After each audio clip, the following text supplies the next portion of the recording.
the flavor fireworks are just going off. If you despise bland food and you love Asian flavors, try this out.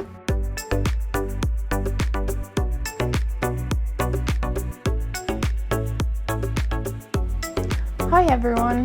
Today we're making Korean beef and it's typically served over rice. So first things first, I have 1 cup of long grain brown rice with 2 cups of water here in my saucepan, and we're just gonna get that started cooking. And then just cook it according to the directions on the package. All right, so I'm just gonna move my boiling rice back to a back burner to simmer.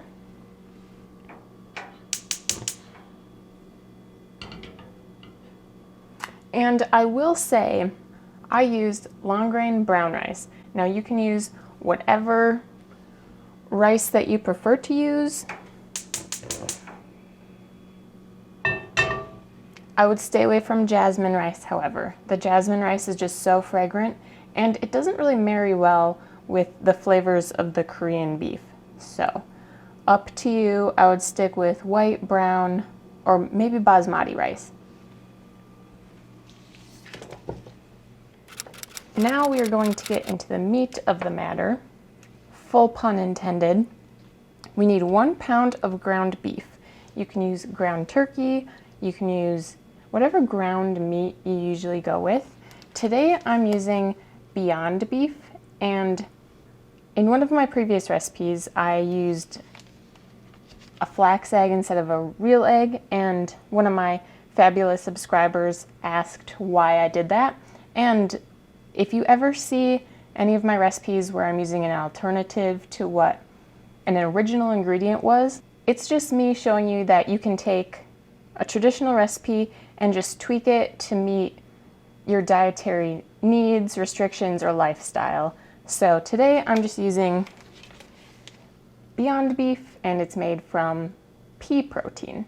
But you don't have to use that. Go with ground beef if you want. No problem at all. So before we get into our browning our meat, we want to mince up our garlic because we're going to put the garlic in with the meat. So I have 3 garlic cloves, and I have pretty big garlic cloves, but I like garlic a lot, so I'm putting all 3 in. If you want less garlic, just adjust to suit your taste. I'm just gonna give these all a chop.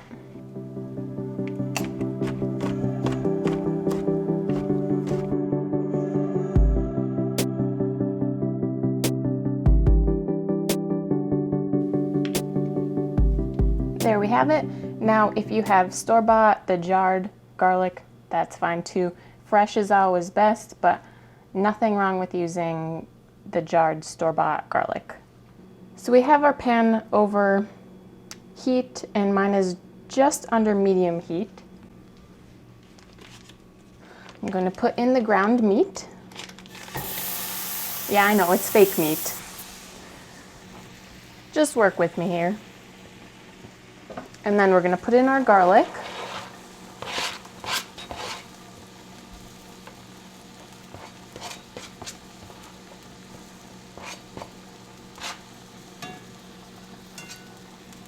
And then we're just going to break up our meat so that it's in crumbles, and you're going to want to just cook your meat through until it's browned.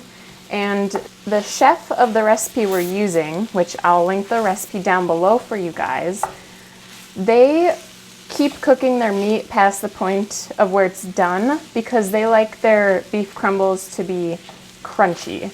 So up to you. If you want to keep cooking your ground meat until it's crunchy, go for it. If you want it still soft, just cook it until it's cooked through.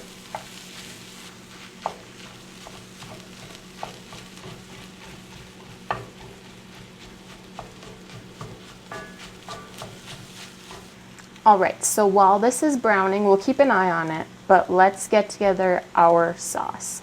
So as we are continuing to cook our ground meat, you can always turn the heat down a little bit between medium and low, so if you don't think you're going to be able to keep the best eye on it, that is okay.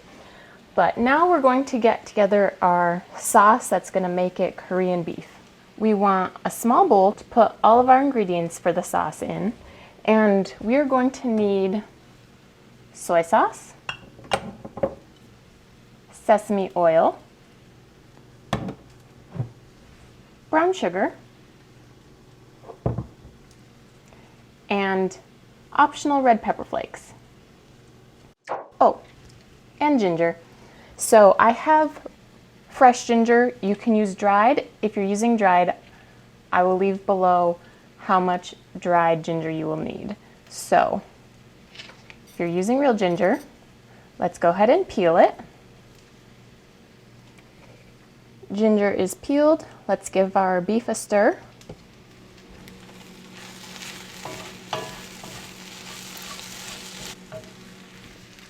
And whenever your beef is done, go ahead and turn the heat off and take the pan off the heat. So we are going to grate our ginger now. And I just have a microplane. A cheese grater would work, but try to use the smallest grates you can.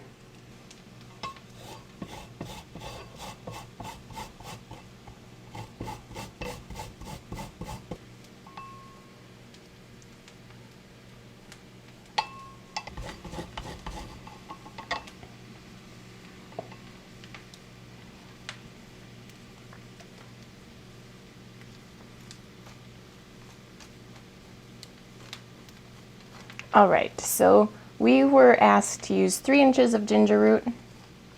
So make sure you scrape off all of that fresh ginger off of the back of your microplane or your cheese grater and the front. Get all that goodness off of there. Into your bowl. So there we have our ground ginger, 3 inches worth if you're using fresh. Let's give our beef a stir.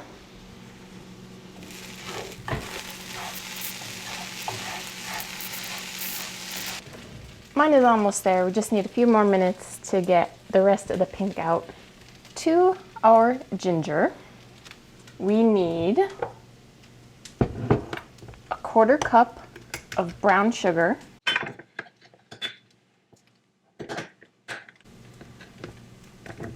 packed brown sugar right into your bowl, a 1/4 cup of soy sauce,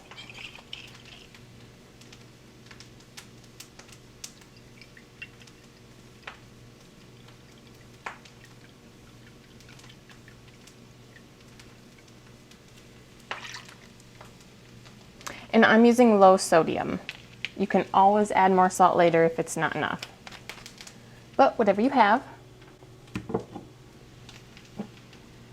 And then we need 2 teaspoons of sesame oil. 1 and 2. And lastly, we need a pinch of red pepper flakes. Crushed red pepper flakes. Now, these are optional. If you don't like spicy, go ahead and leave them out. But I like a little bit of a kick, so is that too much?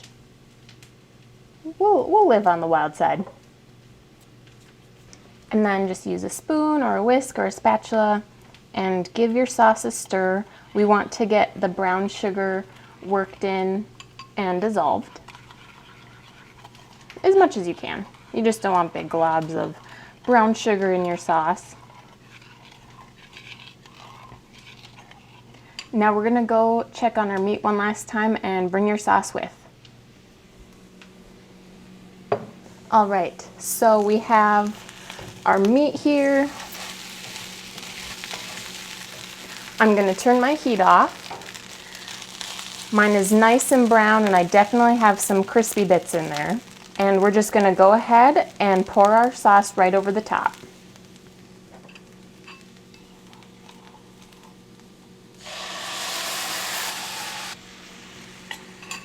Be sure to scrape all of that goodness out of your bowl, and then give your meat a good stir in all of that sauce that we just poured in there.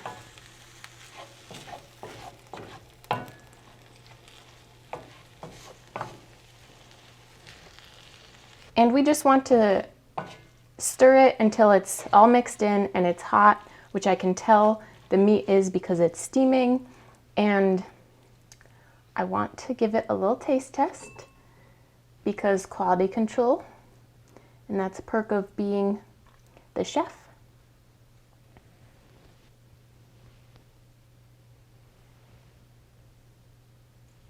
Oh my goodness, you guys are gonna love this. So flavorful. And I haven't even put it over the rice and topped it with garnish yet. So as soon as your beef and your rice are finished, you can go ahead and serve yourself up a bowl.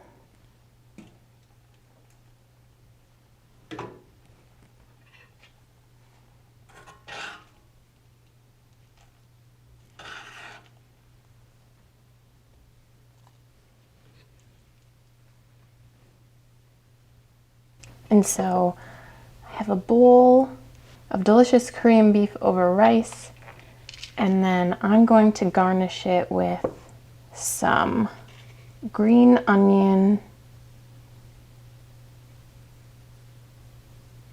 and you can also add on top some sesame seeds. Some toasted sesame seeds would be best. Shall we dig in?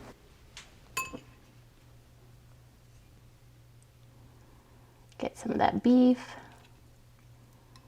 a little bit of green onion. Cheers. The flavor fireworks are just going off. Wow. If you despise bland food and you love Asian flavors, try this out. And the fun thing about this is I've never cooked with Beyond Meat before, and this was delicious. A couple other alternatives that the chef of the original recipe suggested was, instead of soy sauce, you could use liquid aminos. In place of the brown sugar, you could use raw honey. And you can always tweak this recipe after the first time you make it. If you want it a little less sweet, you can decrease the amount of brown sugar you have. If you want it a little less salty, you could always use a little less soy sauce, or if you used full sodium soy sauce, use less sodium soy sauce instead. But how simple was that? You browned your meat, you mixed up the sauce while your meat was browning. You poured it on, you mixed it up, and you served it over some rice. The rice was what took the longest, but you can always use minute rice. You could serve this in lettuce wraps. That's also a suggestion that the recipe stated. And again, all of these little tweaks you'll be able to find either down in the description that I write up or in the notes for the original recipe, which I will link down below.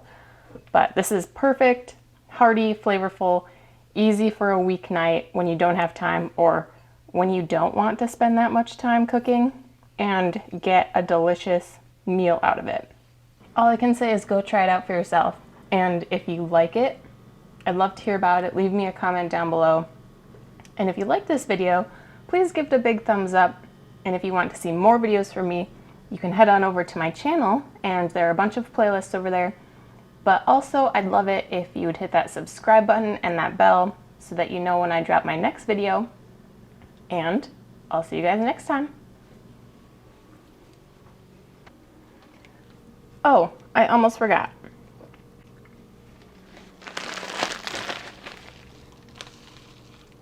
It's great served with some chopped broccoli on the side or even mixed into it. I'll leave that up to you. And that gives you Korean beef and broccoli.